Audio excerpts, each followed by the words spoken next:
बानी पीटीआई के अस्पताल में तिब्बी मुआयना तफसीली चेकअप के बाद वापस जेल मुंतकिल। वज़ीर इत्तलात अतात तारड़ के मुताबिक सुप्रीम कोर्ट के फैसले के तहत कैदी को हिफाजती इंतजाम के तहत अस्पताल ले जाया गया। तिब्बी मुआयना पिम्स अस्पताल में करवाया गया, जिसमें शिफा अस्पताल के डॉक्टर्स मौजूद थे। बानी पीटीआई मुकम्मल तौर पर सेहतमंद हैं। माहिर अमराज चश्म, माहिर अमराज क़ल्ब और फिजिशियन समेत मुस्तनद डॉक्टर्स ने मुआयना किया। बानी की हमशीरा उज़्मा खान तमाम मराहिल के दौरान मौजूद रहीं। पीटीआई कारकुनों ने शिफा अस्पताल के बाहर जो सिक्योरिटी सूरत पैदा की, इस वजह से पिम्स ले जाया गया। ये तमाम अमल मुकम्मल होने के बाद सुबह 5 बजे अडयाला जेल मुंतकिल किया गया। बानी को पहले भी तिब्बी सहूलियात फराहम की जाती रही हैं, अब भी जब उनको ज़रूरत पड़ेगी तिब्बी सहूलियात फराहम की जाएंगी।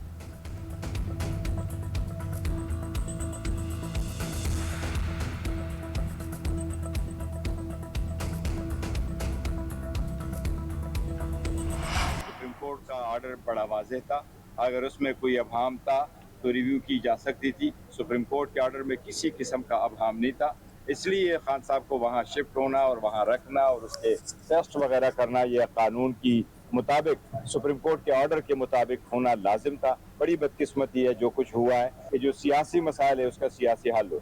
जो कुछ हुआ इसकी तवक्को नहीं थी, जो हमें बताया गया था कि इस पे अमल दरामद होगा। सुप्रीम कोर्ट के हुक्म के मुताबिक बानी पीटीआई को अस्पताल मुंतकिल करना और वहां रखना लाजिम था। सुप्रीम कोर्ट का हुक्म वाज़ेह था, कोई इबहाम था तो नजरसानी की जा सकती थी। चेयरमैन पीटीआई बैरिस्टर गौहर का बानी पीटीआई के अस्पताल मुंतकली और फिर अडयाला जेल वापसी पर रद्द-ए-अमल।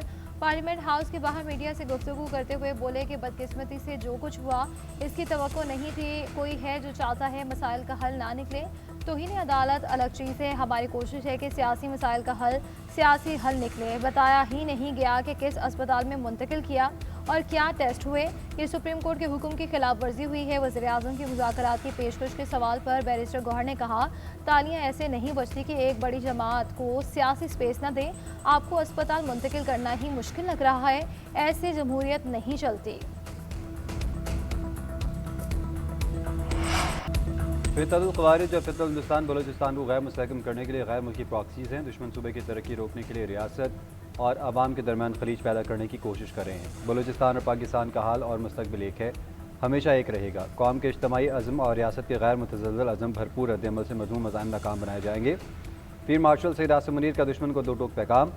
फील्ड मार्शल से बलूचिस्तान की आम शख्सियात और सियासी क़यादत की मुलाकात। शुरका का अमन, तरक्की और खुशहाली के लिए अज़म का यादा। कहा, सच गालिब आएगा, दुश्मन क़ुव्वतों का प्रोपेगेंडा और फ़रेब दफन हो जाएगा। फील्ड मार्शल ने कहा कि दुश्मन के मनफी प्रोपेगेंडे का बिला झिझक और जामे अंदाज में मुकाबला करने की ज़रूरत है। झूठे बयानियों को बेनकाब और बलूचिस्तान की हक़ीक़ी सलाहियत, तरक्की और अवामी उमंगों को उजागर किया जाए। बलूचिस्तान की तक़दीर सिर्फ बलूचिस्तान के अवाम के हाथों में है। अमन व इस्तेहकाम, सरमायाकारी के फ़रोग़ और वसाइल को अवाम की खुशहाली में तब्दील करने के लिए नागुज़ीर है।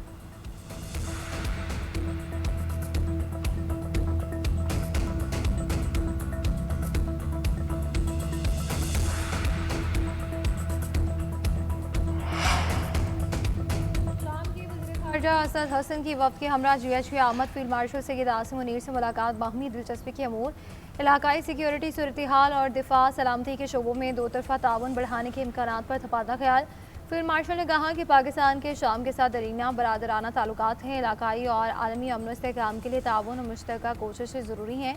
मुश्तरका सिक्योरिटी चैलेंजेस से निपटने के लिए बाहमी ताउन और मुश्तरका कोशिशों की ज़रूरत है।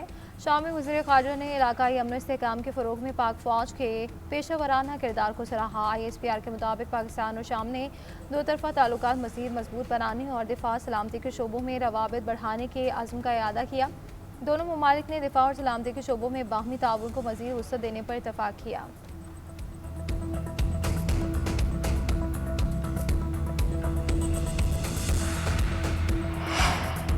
अमरीकी वज़ीर ख़जाना का चीन समेत तमाम इत्तेहादियों से ईरान को मुआशी तौर पर तनहा करने के लिए साथ देने का मुतालबा। स्कॉट बेसिन का कहना है, ईरान से कारोबार करने वाले ममालिक को भी अमरीकी इक़दामात का सामना होगा। नई पाबंदियों का मकसद ईरानी हुकूमत की प्रॉक्सी कार्रवाइयाँ महदूद करना है। अगले हफ्ते मज़ीद ऐलानात के लिए तैयार रहें। यकीन है कि चीन समेत तमाम ममालिक आबने हमस को दोबारा खोलते हुए देखना चाहते हैं। ईरान को मुआशी तौर पर तनहा करने के लिए ऐसे इक़दामात करने जा रहे हैं जो इससे कबल कभी नहीं देखे गए।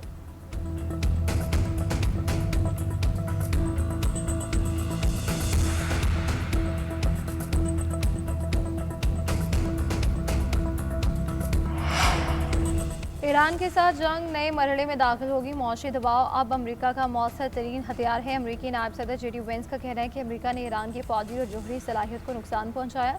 ईरान के लिए अहम तरीन तेल गुजरगाह को हथियार के तौर पर इस्तेमाल करने का वक्त ख़त्म हो गया। आप नए हुकूमत से तेल और गैस की तरसील जारी रखने में कामयाब रहे। तेहरान फैसला करे मईशत का गला घुटता देखना है या मगरब के से ताल्लुकात बेहतर करने हैं। ईरान को जोहरी सलाहियत दोबारा बहाल करने से रोकना अमरीका का मकसद है।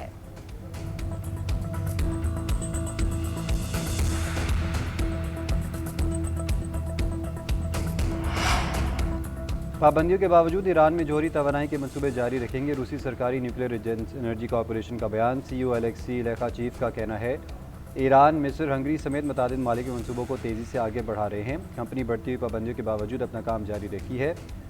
रूसी कंपनी ने ईरानी शहर बूशहर में 1000 मेगावाट के 2 नए जोहरी तवानाई यूनिट्स की तामीर का ऐलान किया था।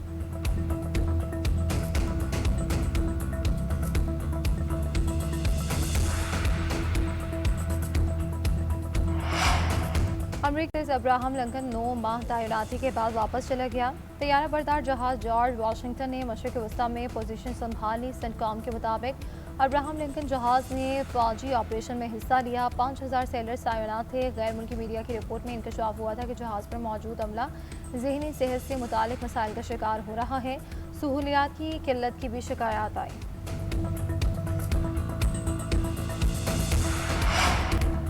रावलपिंडी और इस्लामाबाद में मुसलसल 5वें रोज़ तेज़ बारिश। नाला लई के बहाव में इजाफा लड़ जारी। आबादी को मोहतात रहने की हिदायत। गोलड़ा में 60, पोखरा में 31 और शमसाबाद में 25 मिलीमीटर बारिश रिकॉर्ड। MD वासा के मुताबिक बारिश की वजह से नाला लई का बहाव बढ़ा। कटारियाँ के मकाम पर पानी की सतह 11 फीट रिकॉर्ड की गई।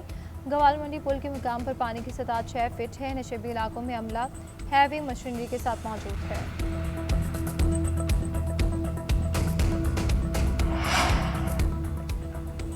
वज़ीर आला पंजाब का सूबे भर में ईद मिलादुन्नबी सल्लल्लाहु अलैहि वसल्लम मज़हबी अक़ीदत व एहतराम से मनाने का हुक्म। कमिश्नर डिप्टी कमिश्नर को खुसूसी हिदायत जारी कर दी गई।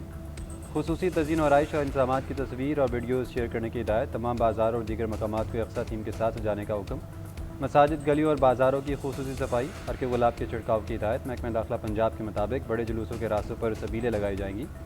बड़ी इमारतों, बैंकों और दफातर को सब्ज़ बरकी कुमकुमों से रोशन किया जाएगा। तमाम सरकारी और निजी स्कूल्स में महफिल मिलाद होंगी। सीरत तैयबा सिम्पोजियम का इनेकाद किया जाएगा। जेलों में मिठाई तकसीम, अमन और आवादारी के जज्बे को फ़रोग़ दिया जाएगा।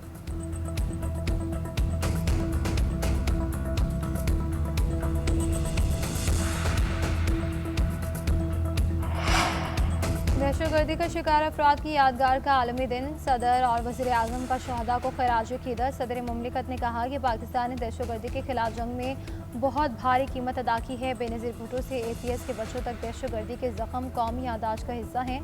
दहशतगर्दी में प्यारों को खोने वाले हर ख़ानदान के साथ खड़े हैं। किसी मुल्क के खिलाफ दहशतगर्दी के लिए किसी इलाके को इस्तेमाल नहीं होना चाहिए। वज़ीर आला पंजाब ने कहा कि दहशतगर्दी का कोई मज़हब, कोई वतन और कोई ज़बान नहीं होती। पाकिस्तान के शहरी दुनिया में सबसे ज़्यादा दहशतगर्दी का शिकार हुए मुतासरा अफराद और इनके ख़ानदानों के साथ हैं।